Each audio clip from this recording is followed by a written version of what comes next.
The 10th Tuesday we talk about marriage. I brought a visitor to meet Morrie, my wife. He had been asking me since the first day I came. When do I meet Janine? When are you bringing her? I'd always had excuses until a few days earlier when I called his house to see how he was doing. It took a while for Morrie to get to the receiver, and when he did, I could hear the fumbling as someone held it to his ear. He could no longer lift a phone by himself. He gasped. You doing okay, coach? I heard him exhale. Mitch, your coach, isn't having such a great day. His sleeping time was getting worse. He needed oxygen almost nightly now, and his coughing spells had become frightening. One cough could last an hour, and he never knew if he'd be able to stop. He always said he would die when the disease got his lungs. I shuddered when I thought how close death was. I'll see you on Tuesday, I said. You'll have a better day then. Mitch. Yes. Is your wife there with you? She was sitting next to me. Put her on. I want to hear her voice. Now I am married to a woman blessed with far more intuitive kindness than I, although she had never met Morrie. She took the phone. I would have shaken my head and whispered, I'm not here. I'm not here. And in a minute, she was connecting with my old professor as if they'd known each other since college. I sensed this, even though all I heard on my end was, Mitch told me, oh, thank you. When she hung up, she said, I'm coming next trip. And that was that. Now we sat in his office, surrounding him in his recliner. Morrie, by his own admission, was a harmless flirt, and while he often had to stop for coughing or to use the commode, he seemed to find new reserves of energy with Janine in the room. He looked at photos from our wedding, which Janine had brought along. You are from Detroit, Morrie said. Yes, Janine said. I taught in Detroit for 1 year in the late 40s. I remember a funny story about that. He stopped to blow his nose. When he fumbled with the tissue, I held it in place and he blew weakly into it. I squeezed it lightly against his nostrils, then pulled it off, like a mother does to a child in a car seat. Thank you, Mitch. He looked at Janine. My helper this one is. Janine smiled. Anyhow, my story. There were a bunch of sociologists at the university, and we used to play poker with other staff members, including this guy who was a surgeon. One night after the game, he said, Morrie, I want to come see you work. I said fine.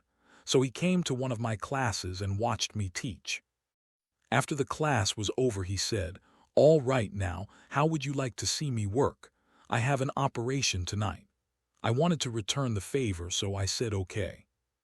He took me up to the hospital, he said, scrub down, put on a mask, and get into a gown. And next thing I knew, I was right next to him at the operating table. There was this woman, the patient, on the table, naked from the waist down. And he took a knife and went zip just like that. Well, Morrie lifted a finger and spun it around. I started to go like this, I'm about to faint. All the blood. Yuck. The nurse next to me said, what's the matter, doctor? And I said, I'm no damn doctor, get me out of here. We laughed, and Morrie laughed too, as hard as he could, with his limited breathing. It was the first time in weeks that I could recall him telling a story like this. How strange, I thought, that he nearly fainted once from watching someone else's illness, and now he was so able to endure his own. Connie knocked on the door and said that Morrie's lunch was ready. It was not the carrot soup and vegetable cakes and Greek pasta I had brought that morning from Bread and Circus. Although I tried to buy the softest of foods now, they were still beyond Morrie's limited strength to chew and swallow. He was eating mostly liquid supplements, with perhaps a bran muffin tossed in until it was mushy and easily digested. Charlotte would puree almost everything in a blender now. He was taking food through a straw. I still shopped every week and walked in with bags to show him, but it was more for the look on his face than anything else. When I opened the refrigerator, I would see an overflow of containers. I guess I was hoping that one day we would go back to eating a real lunch together, and I could watch the sloppy way in which he talked while chewing, the food spilling happily out of his mouth. This was a foolish hope.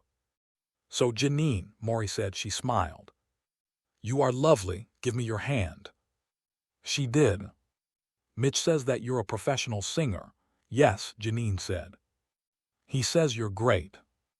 Oh, she laughed. No, he just says that. Morrie raised his eyebrows. Will you sing something for me? Now, I have heard people ask this of Janine for almost as long as I have known her. When people find out you sing for a living, they always say, sing. Something for us. Shy about her talent and a perfectionist about conditions. Janine never did. She would politely decline, which is what I expected now, which is when she began to sing.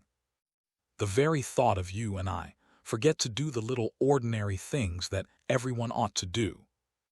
It was a 1930s standard, written by Ray Noble, and Janine sang it sweetly, looking straight at Morrie. I was amazed once again at his ability to draw emotion from people who otherwise kept it locked away. Morrie closed his eyes to absorb the notes. As my wife's loving voice filled the room, a crescent smile appeared on his face, and while his body was stiff as a sandbag, you could almost see him dancing inside it. I see your face in every flower, your eyes in stars above. It's just the thought of you, the very thought of you, my love. When she finished, Morrie opened his eyes and tears rolled down his cheeks. In all the years I have listened to my wife sing, I never heard her the way he did at that moment. Marriage, almost everyone I knew had a problem with it. Some had problems getting into it, some had problems getting out. My generation seemed to struggle with the commitment, as if it were an alligator from some murky swamp. I had gotten used to attending weddings, congratulating the couple, and feeling only mild surprise when I saw the groom a few years later sitting in a restaurant with a younger woman whom he introduced as a friend. You know, I'm separated from so-and-so, he would say. Why do we have such problems? I asked Morrie about this. Having waited 7 years before I proposed to Janine, I wondered if people my age were being more careful than those who came before us, or simply more selfish. Well, I feel sorry for your generation, Morrie said. In this culture, it's so important to find a loving relationship with someone because so much of the culture does not give you that. But the poor kids today, either they're too selfish to take part in a real loving relationship, or they rush into marriage and then 6 months later they get divorced. They don't know what they want in a partner. They don't know who they are themselves, so how can they know who they're marrying? He sighed. Morrie had counseled so many unhappy lovers in his years as a professor. It's sad because a loved one is so important. You realize that, especially when you're in a time like I am, when you're not doing so well.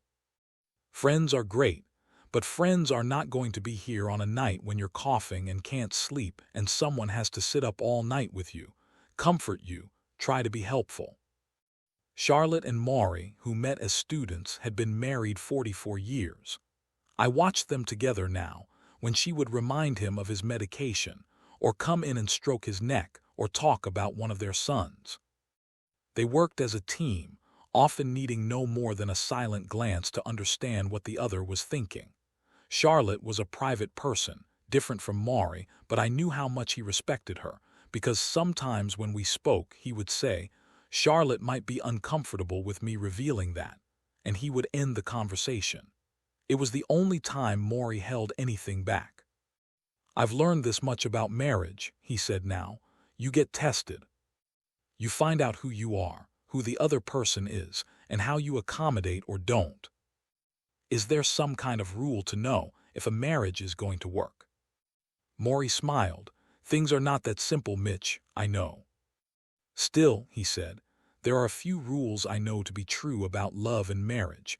If you don't respect the other person, you're gonna have a lot of trouble. If you don't know how to compromise, you're gonna have a lot of trouble.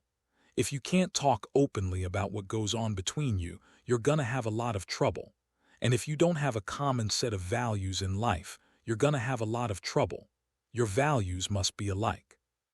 And the biggest one of those values, Mitch. Yes. Your belief in the importance of your marriage. He sniffed, then closed his eyes for a moment. Personally, he sighed, his eyes still closed, I think marriage is a very important thing to do, and you're missing a hell of a lot if you don't try it. He ended the subject by quoting the poem he believed in like a prayer. Love each other or perish. Okay, question, I say to Morrie. His bony fingers hold his glasses across his chest, which rises and falls with each labored breath. What's the question? Lai says. Remember the book of Job. From the Bible. Right, Job is a good mare, but God makes him suffer to test his faith. I remember. Takes away everything Lai has, his house, his money, his family. His health. Makes him sick. To test his faith. Right, to test his faith, so I'm wondering. What are you wondering? What you think about that? Morrie coughs violently. His hands quiver as he drops them by his side. I think, he says, smiling, God overdid it.